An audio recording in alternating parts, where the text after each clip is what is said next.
Welcome again, Military Guna TV, back with you with another show. Now, this is my preview of the Leeds versus Arsenal game. I'll put the link in the description for the interview that I did with Becca Yard TV or Becca Yard TV. The show that we did yesterday. It was a review of the show. So they're Leeds fan, they're Leeds United fan, and I can tell you, you will enjoy that one. But we're going to get into what is going to happen with Arsenal this weekend, and also league prediction. And I'm telling you, I hope something can work out for my FPLT because I am banking on a few guys. We finally have a breakthrough. Mkhitaryan through. Aubameyang here. This is for 4-1. Aubameyang beyond Boris. And calmly. Thank you very much for being here with me today. And I said, if you're here, please share, like, and don't forget to subscribe. Now, I would definitely want to start off the day's proceedings with Arsenal Football Club, because we know that Leeds United, they are a very aggressive team when they play football. They play very aggressive. They create lots of chances and they take lots of shots off goal. Now, what that does is that contradicts how we are playing. So basically, at this moment, we're the opposite of Leeds United. They play attacking football. They play very fluent, free-flowing football, and they take a lot of shots. They create variety of chances and different quality and types of chances, and I mean high-end chances these guys created. So what you look into take into context is that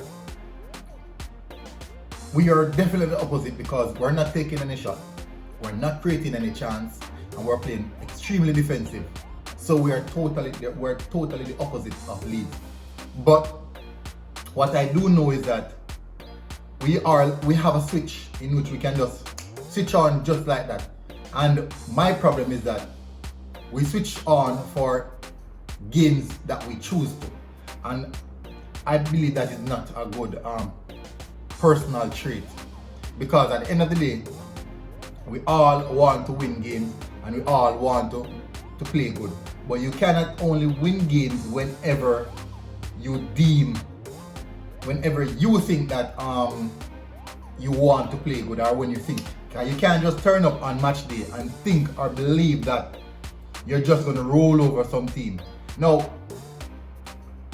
at this point in time, my predicted starting lineup would definitely be, because now that I know that Thomas Partey won't be able to play, that is the word that is going around at this moment, that he is still not fit for the game, and there's not much chance, not 100% chance that he might play, even though we might see him late in the later stage of the game, but it is still not sure as yet. Now, this will be my starting lineup and not Mikel Arteta's starting lineup, and I hope that he will consider something like this. Alright, so in the goal, Bernd Leno, that is a must. He's the best keeper we have at the club. He's one of the best keepers in the world right now of football. So, Bernd Leno. Right back, Ainsley Maitland-Niles. Hector Bellerin, you're too soft. You're definitely too easy to be manhandled, and that cannot be a sense in which you're a professional football player and someone would bump to you shoulder to shoulder and you would lose that bump and possibly being hit out 5 to 10 yards away from that person. So, Ainsley Maitland-Niles is a very good one-on-one defender, and if you realize how Leeds United play, they try their best to isolate every player, so it's always 1v1 in attack and also in defense. That is how they play. That is the reason why they create so many chances, because their players have the opportunity or the ability to win their 1v1s, and when they win their 1v1s, it creates more space for someone else and it creates an option for that person. So I definitely would love to see Ainsley Maitland-Niles at right back. Centre back pairing, he might play Olin, but I think the best centre back pairing would be David Luiz and Gabriel. The reason for this is that David Luiz is a person who has some long range passes, and I think those long range passes may do us well. At any point in time when we're sitting too deep, he can hit one over the top and find Aubameyang on the break, or he can find Nicolas Pepe on the break. Now, taking consideration, Gabriel is also a solid defender in the back. They have the communication is up on point with both of them, and you know that they play very well together. Now, at left back, Kieran Tierney, the best left back in the league in my perspective, defensively and attacking. He's one of the best left back in the league, and I think that is his spot and no one can take it away. Even though we know that the second string left back, which would be Kolasinac, has now been tested positive for COVID-19, so he's definitely out.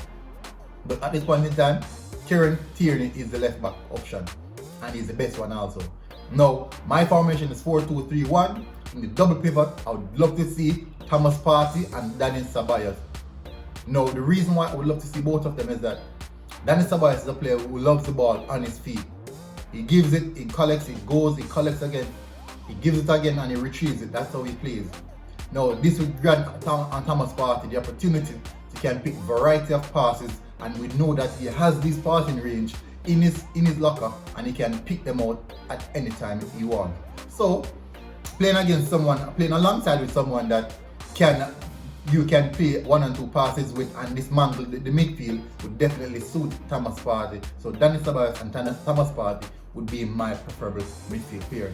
No, moving into the 3 up front, in front of the double pivot. And guess what? On the right, Nicolas Pepe without a doubt. Nicolas Pepe without a doubt. In the central of that pairing, I would definitely go with Joe Willock. On the left of that, I would go with Bukayo Saka. Even though I do believe Bukayo Saka has been overplayed, but I would at least start him in this game and get the heads up. And in the second half, maybe give him some rest and bring on Willian. So, on the right, Nicolas Pepe. In the center, Joe Willock. The reason why I went for Joe Willock is because we are so short on midfield options in the attacking third, and we know that this is a quality that Joe Willock possesses, and with someone possessing that quality, you definitely need that person inside your team, because he's also an attacking option and he's also an attacking outlet, but besides that, he's also defensively solid as well. He can track back, he can work back, he can defend, and he can drive forward whenever he reaches the ball. So if we're sitting back a bit deep and he should get that ball, we know for a fact that Joe Willock can pick that ball and drive forward and ease the pressure of the defense. So it's just for Joe Willock to work on those final passes in the final third, but we know for a fact that he's very much dangerous whenever the ball is entering in the 18-yard box, because he always pops up at the right place and at the right time. Now, to the man up front, Lacazette, bench. Pierre-Emerick Aubameyang. No one else. Pierre-Emerick Aubameyang. No one else. Pierre-Emerick Aubameyang. No one else.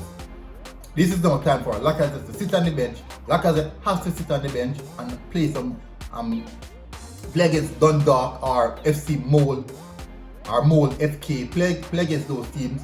Bang 3 goals, get back yourself on form in which you can now fight for a chance in the first team. Because at this point in time, you're not doing your job. So, and then now we have strong attacking options on the bench like Lacazette, Willian. This is a good opportunity to bring William Saliba inside the team, at least give him that first team experience, even on the bench, but give him the first team experience, give him something to hope for, give him something that he can look forward to say, okay, if I work harder, I can at least get an opportunity to go on the field. Because I don't want to see the likes of Mustafi anywhere close to that team.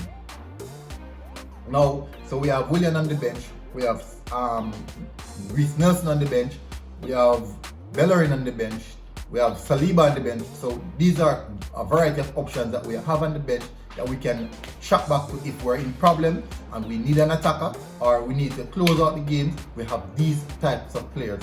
We also have Granit Xhaka on the bench. Now, one of the things that I realized in the Aston Villa game is that the 2 main leaders in the team, these are the 2 persons who talks, the two person who shout, the two person who get the team going, and the two person who organize, they weren't on the pitch.